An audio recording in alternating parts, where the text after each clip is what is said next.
again, everyone, and welcome to Careening Towards Fascism. I'm Jen. I'm Sandy. Welcome back, and thanks for joining us. Today, we're going to talk about. There's a lot of things we could talk about, right? I mean, every week we never have a shortage of subjects. That's for sure. The only challenge is narrowing it down. But we live in Canada. We live in Western Canada, and so there's just been a whole lot of talk about Trump and tariffs and what the significance of the rhetoric that Trump has been using around those tariffs towards Canada, and his general sort of "I would like to take over other countries" vibe that he seems to have. So we thought we'd talk about that a little bit. The sort of subject of Trump and his sort of love of the concept of annexation and like expanding the geographical boundaries of the United States, and comparing that with the fascist governments of the 1930s, specifically the German government. Did you want to add anything to that, Sandy? The one thing, one observation I would like to make is about tariffs. Usually the role of tariffs is to protect and build up your own industry, protect them from foreign competition. What Trump seems to have decided to do is to use tariffs as an economic weapon to try and force countries into be more integrated into the American economy, possibly as the first step towards more integration, more annexation. So that the Trump approach to tariffs is not a traditional economic approach. It's more of a kind of more economic warfare would be the term I would use. Yeah, absolutely. Let's jump right into that tariff question. These are, like you said, these are not ordinary tariffs, right? No, they're not. No, because we have tariffs. You know, we've had tariffs with the United States in various ways. Mm-hmm. Less so since we brought in the North American Free Trade Agreement. The last version of which was negotiated with Trump. Exactly. Yes. But now, in true Trump style, he just wants to throw it out the window. We have an agreement in place, Canada, the U.S., and Mexico, over trade, and he's just decided, no, we're just not going to follow that. Well, he's been using as a way, for instance, the way he was using it with the so-called fentanyl crisis, where he was accusing Canada being a place of a major source of fentanyl, where the reality is it was not Canada at all. But he used it as a weapon to try and influence Canadian governments to bend to his will. Yeah, exactly. This is not about protecting an economy, it's policy and forcing policy in other countries. Yeah, because when he first brought up the subject of tariffs, it was like, well, we have to bring in these tariffs as like to motivate Canada to make their borders more secure. And we kind of jumped to that and said, okay, we're going to bring in these helicopters that are going to like patrol the border. We're going to bring in all these new border security measures. But when you started talking about fentanyl just now, I'm like, why are we talking about fentanyl about this? And then I realized, oh, right, because that's what he said at the beginning. I almost forgot. That was his excuse. Yeah, and it's an excuse. Like, it's a way to justify using very extensive tariffs and to use a hammer to crush a nut, as it were, in such a way that these are, as I said, these are not regular tariffs to protect your economy from unfair competition. Yeah. So you can build up your industries. No, these are, as I said, economic warfare. Yeah, exactly. And the kind of tariffs we're talking about, just the sheer weight of them. Like he's talking about like 25% tariffs, I think was the last number he threw around. And first there was deadline of February 1st. That came and went. Now there's I think he's talking about April. He's talking about putting in other tariffs on steel and aluminum. But let's be honest, if he does this, or even if he partly does this, it would devastate the economy of Canada. And he knows this, right? Yeah. This is like you say, he's weaponizing tariffs. But at the same time, he doesn't take into consideration that there will be retaliation. Trump acts as a bully who believes that because he can do it and harm others, it doesn't occur to him that Canada is a sovereign nation that has control of its economy and also produces items that are very important to the US economy. And when the US will be hit by Canadian tariffs, which they will, they will discover that they have pissed off Canada. And we've already been seeing signs of that all over the place. Canada is super pissed off. I mean, we definitely seen that. I mean, the most sort of public example was this past weekend at the Four Nations face-off tournament, the NHL hockey tournament that they're having. The U.S. national anthem was roundly booed in Montreal. To some controversy, some folks thought maybe that was going too far, but I feel like the majority of people, myself included, honestly, felt like that was barely going far enough. It's like, this is not something that Canadians do. We don't go around booing national anthems. This shows how strong the Canadians feel about this. This is like, do not push us around. This is something that's being strongly felt, and everyone in Canada is ready to push back against this. Well, I think because they recognize this is not business as usual. These are not meant to be, an economic activity. These are meant to be an attempt to hurt Canada, to force Canada into accepting Trump's will. And Trump does not want to treat Canada as a sovereign nation. Yeah, exactly. Well, I mean, and on that note, Trump has repeatedly used the phrase 51st state to refer to Canada, and refers to our Prime Minister, Justin Trudeau, as the governor, as though we're a state. At first it was kind of like, haha, that's just Trump being Trump. After a while, it stopped being funny. And I mean, even Justin Trudeau was sort of caught on sort of a hot mic, at least an allegedly hot mic. I mean, there's some speculation about was it accidental or not, but he said, Mr. Trump has it in mind that the easiest way to do it is absorbing our country, and it is a real thing.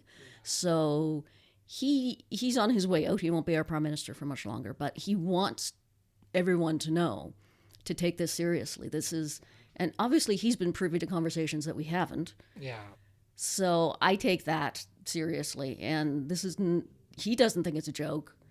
And Canadians, I think, mostly are long past the point of thinking it's a joke. You don't joke about taking away the sovereignty of another country. Well, and especially considering that, Trump has been going on his annexationist bend for quite a while. First he started off with Greenland, and he was going after Panama, and now he's talking about Canada. Yeah. And the one thing you'll notice, these are parts of North America or Central America he's talking about. They're within the North American hegemony.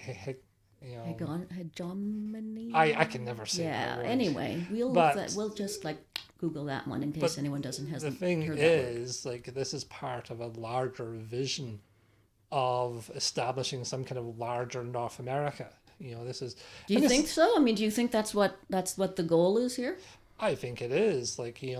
Trump. That he wants to unite North America. He wants to establish a greater United States. He doesn't want to create a North American Union.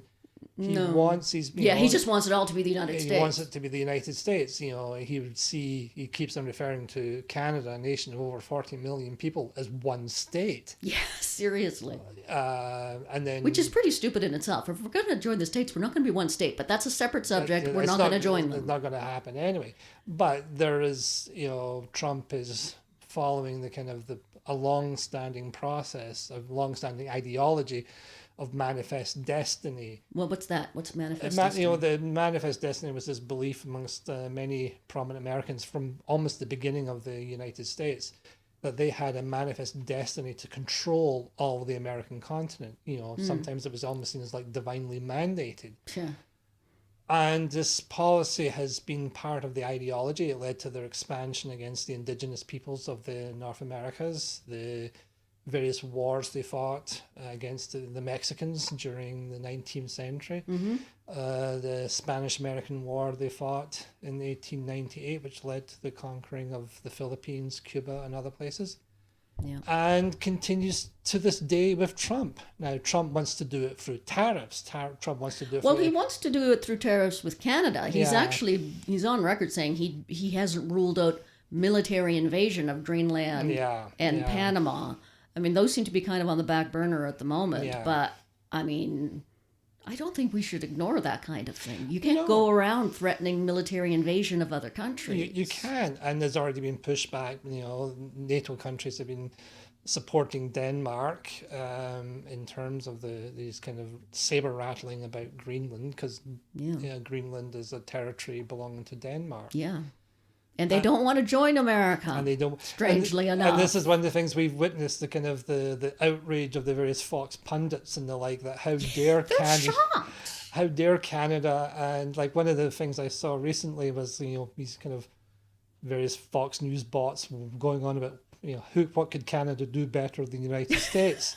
And where do you want us to start? No offense to our American friends, but one still. person pointed out one thing they do better is life expectancy. You live longer in Canada than you do in the States. That was, not inaccurate. And I could also mention healthcare, but we'll...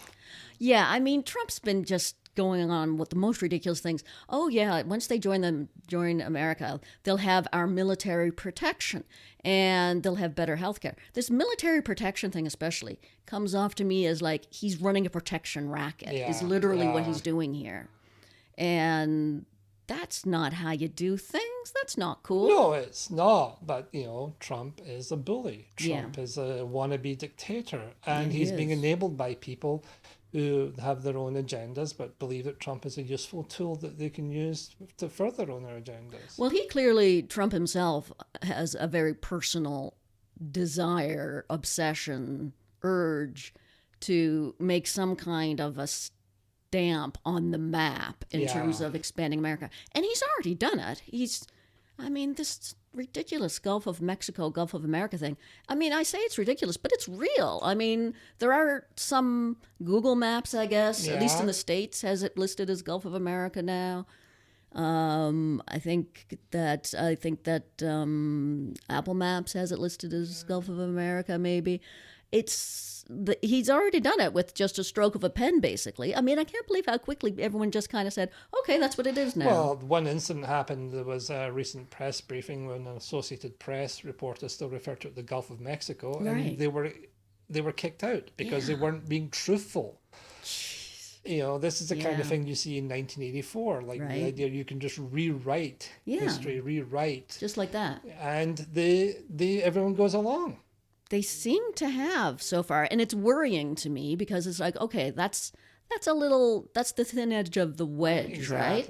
It's like, okay, we accept the whole Gulf of America thing. What do we accept next? Oh, we'll just slice off a little bit of Nova Scotia, and that's okay too.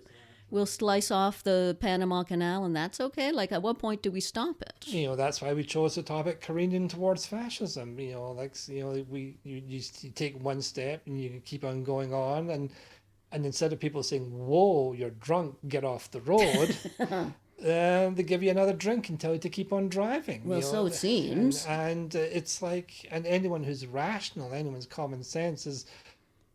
I think sometimes we're so shocked we can't just believe it anymore. Well, that's another question too about the response to everything that's happening, which we'll definitely be talking about in the weeks ahead as well. But let's talk more specifically about, when we're talking about annexation, let's talk about parallels, which is what we're mainly here for, in addition to ranting about.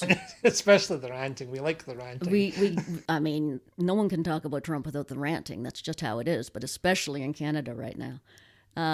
But let's talk about how things went with the Nazi government. And obviously we know a lot about, we associate Hitler and annexation. That's a word that we associate with him.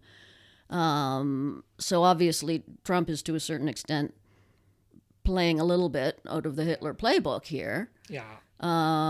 We know something about annexation. But I think that what we have to remember with Hitler is that it didn't start with Poland. That wasn't the first annexation. So tell us more about that. Well, what the larger context is that one of the reasons that Hitler came to power is he was going to restore Germany. That was the big part of it. And one of the issues Make America great again. Make America great. They make Germany great again. Yeah. And part of that was the losses from the First World War, the Versailles Treaty, and a whole bunch of historical stuff. But one of the things that had annoyed a lot of Germans was that their country had major impacts from the Versailles Treaty. They had lost territory, their military had been reduced, and national pride had been eroded. And Adolf said, I am going to restore that. I'm going to make Germany great again. And he spent the first few years of the regime building up the military, building up the people, and then he started on his whole campaign of annexations. And the first one was what was referred to as the Anschluss with Austria. Austria was an independent nation. It had been broken off from a previous empire, mainly German, and a fair number of the Germans were sympathetic towards Hitler. After all, Hitler himself came from Austria. He was an Austrian. And this was not, we're not talking about a military invasion here, no, right? there was... this was in 1938? 1938. Yeah. There was social instability. Hitler said, you need support from us. The Austrian government said, we're not really interested. And then Hitler just moved in, and he was welcomed, so he said, by the people. And within a matter of weeks, the whole of Austria was fully integrated into Germany, and it was basically referred to as the Eastmark, the kind of eastern border, as it were. Yeah. Did the Austrians really want the Nazis to be in charge? We don't know. There was a referendum held afterwards, but when the Nazis hold a referendum, they know what results to get. They've already been pre-printed. Yeah. But everyone accepted it. The international community accepted it because the belief was that, well, these were Germans and Germans should all be under the same banner and whatever. Let's move on. It's fine. Yeah. It's not a big deal. Not a big deal. Making Germany bigger again. What could go wrong? Yeah. And what came after that? Next was the Sudetenland situation. Sudetenland were various provinces, mainly German-speaking, who were part of the nation of Czechoslovakia that had been created in the aftermath of the First World War. These Czechs, these Germans or German speakers in the Sudetenland believed that they were being oppressed by the Czech government, cried to the Nazis for support. The Nazis fully exploited it and demanded that the Sudetenland be given to Germany. They had never been part of Germany. They had been part of a different empire, but they were German-speaking. Right. And so they just kind of slid in there, too. Slid in there, and the great powers all convened in Munich, which, interesting coincidence, what's going on there. And the Czechoslovakia wanted to defend its integrity, wanted to defend its land. And Hitler said, no, Sudetenland belongs to us. We want it. The great powers, Britain, France, and Italy, said, okay, and told, and basically handed over the Sudetenland to the new German Reich. Right. And he didn't stop there. Didn't stop in Czechoslovakia. There. And the next thing, when the rump state of the Czech, was broken up, one state became independent, and the other parts were not even forcibly, were just assimilated into annexed to Germany. Into Germany. Yeah. And that was 1939. 1939. We're talking about early 1939, March, I think. Yeah. So this all happened pretty fast. These sort of series of annexations. This started in 1938. Yes. I think you said March 1938 when we were talking about this earlier. Austria's in March 1938. The Sudetenland part of Czechoslovakia is in October 1938. Then the rest of Czechoslovakia, essentially, is in March 1939. And then what comes next after that, of course, is Poland. Poland. That's the one that everyone knows about. Because what happened with Poland is that Hitler believed that the Western powers would let him get away with it. Well, I mean, why wouldn't he think that at that point? Exactly. And he also signed a non-aggression treaty with the Soviet Union that guaranteed that when he invaded Poland, that he wouldn't have to worry about the Soviets dealing with him because the Soviets would take their chunk. Right. So he had been appeased so many times. Why would they, fight back? Yeah. And there's, we could go on about that. But and then obviously from there, it's the Second World War. The Second World War, which was, when there was finally some opposition to what was simply an extension of what his annexations had been all along. Hitler had always been clear that he was going to be involving Germany in war. Right. That was, it was in Mein Kampf. The Germany had a right to bring all the German speakers under one flag. Right. And so he obviously had a love of annexation. He had a love of annexation, and from the beginning, this was part of his plan. Because he wanted land for Germans, and he also wanted economic resources for Germany. The term is, which, if I can just interrupt for a second, is exactly what Trudeau has said. Specifically about Canada, he was quoted as saying to business leaders that Trump wants our critical minerals. Yeah. That's why he keeps talking about absorbing us. Yeah. It was the word that Trudeau used. So again, we can see a parallel there. Fascists often want what the term is autarky. Autarky. Jen pronounces it better than I do. Only because I got Google to pronounce it for me earlier today. In that economic self-sufficiency. They want to build up their nation. They do not want to rely upon foreign competitors, foreign nations, because that means they have power over them. They want the economic power over others. That is at the heart of the Trump regime's economic policies. They want to build the United States so it does not have to rely upon any international goods, and if any international goods it has to have, they want at the US advantage. They don't want to be paying reasonable prices for raw materials when the US can threaten them to take it at much lower price. And the way Trump puts it, this is going to benefit the countries that he takes over. If he taking over Canada, great benefit to Canada, just as, Hitler had that same belief, did he not? He did for especially the German speakers. And like, for instance, he said to Austria, you're now going to be part of a greater German Reich. He said to the Sudetenlanders, you will be in charge over the native Czechs. So if you were a German speaker, if you were one of the fellow travelers, the collaborators and the like, you would benefit. Yeah, I feel like there's a significant parallel in how he regarded Austria and how Trump regards Canada. Yeah, and the language being used. And because there was an historical parallel that Austria was a German nation. Yeah, just happens to follow a different track. It was the founding nation of the Austrian-Hungarian Empire, which had been broken up at the end of the First World War. Austria didn't really have much of a future or anything like that. And so for Hitler was to bring them home, bring them into back. Well, I think that Trump thinks that we're just an extension of America. And we're not a separate country. I think we're making that quite clear at this point, but I don't think he genuinely thought we were that different. And there has been a long history of the American imperialism hoping to take Canada. That's true. This idea of Canada still existing when you should want to be American is not a new one. From what I remember correctly, the United States government permitted the so-called Fenian raids to happen, which was one of the reasons of the formation of Canada. That Canada was formed because we'd had enough of these border raids coming in from the U.S. and it's an ongoing thing. The United States is a nice neighbor, but we don't want to live there. Yeah, exactly. We love to visit America. We have many ties with America. That's as far as we want it to go.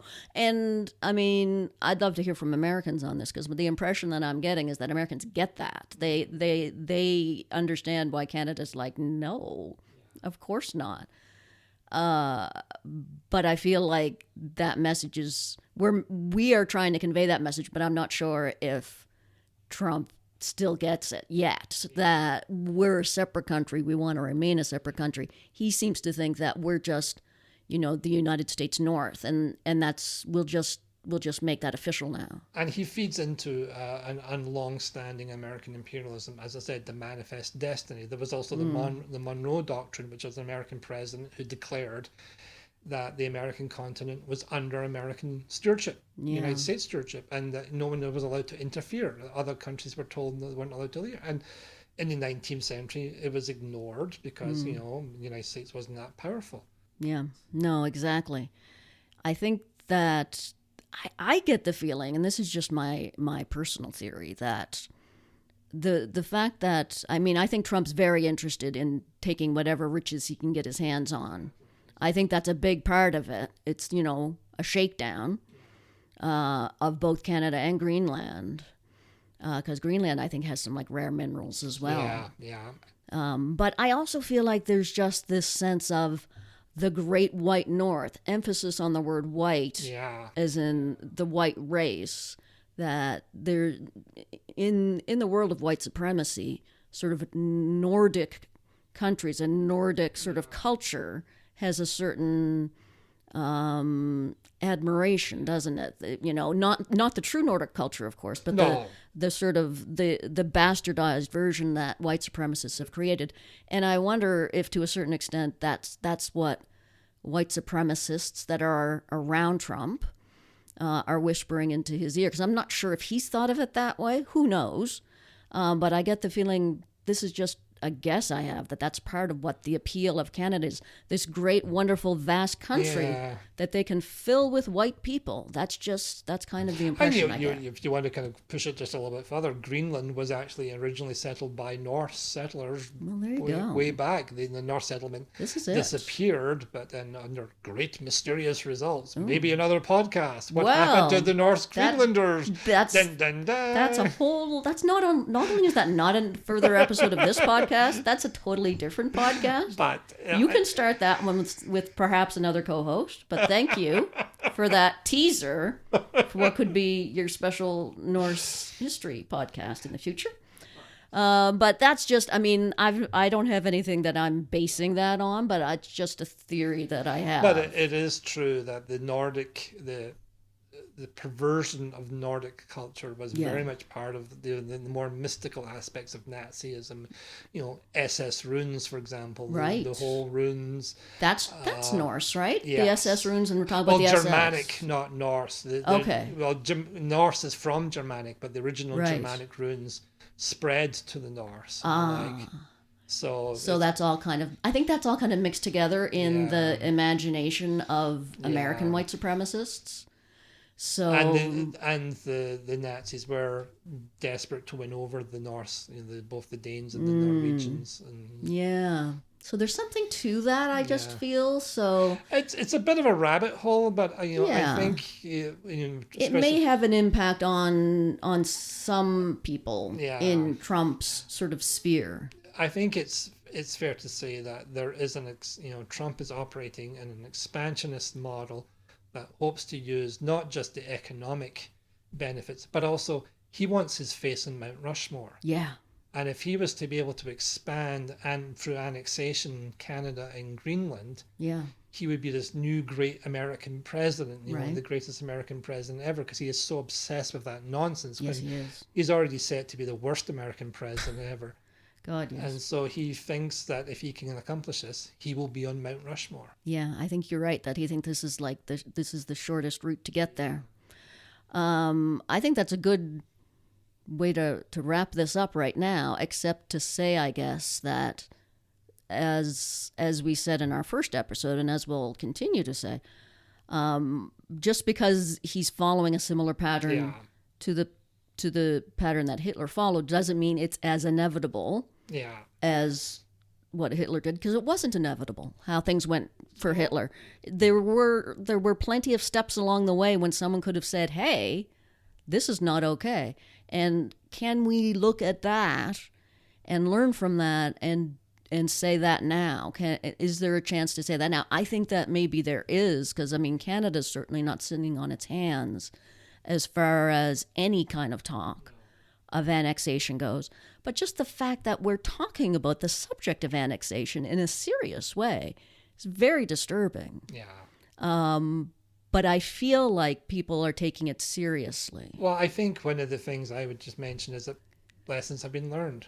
I hope so. The Munich Agreement of 1938 was an absolute disaster. And one of the reasons it was a disaster is because the people didn't, the people involved felt they can control everything. As we've been watching recently what's going on in Ukraine, Russians and the Americans think they can make an arrangement, but Ukraine's saying, no, not without us, you can't. And I think we'll talk about that again soon, because I think we've run out of time for this week. So we do, yeah.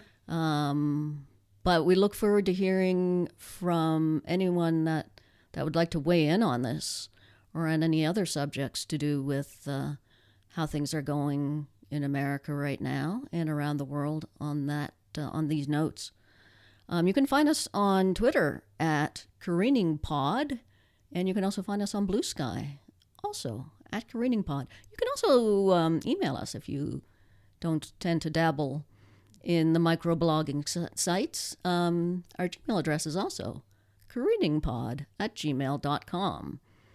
It wasn't necessarily like my ideal for what our handle would be, but Twitter especially, there's just not that many available. There's a lot of podcasts, and they have used up all the best Twitter handles, quite frankly. But we got one. We got one that works. At least we have the same one everywhere. So, yeah, we'd love to hear from you. Drop a comment if you'd like on Spotify or wherever you're listening. Whatever you'd like to share with us, we'd love to hear from you. And we'll look forward to speaking to you again in another week on Careening Towards Fascism.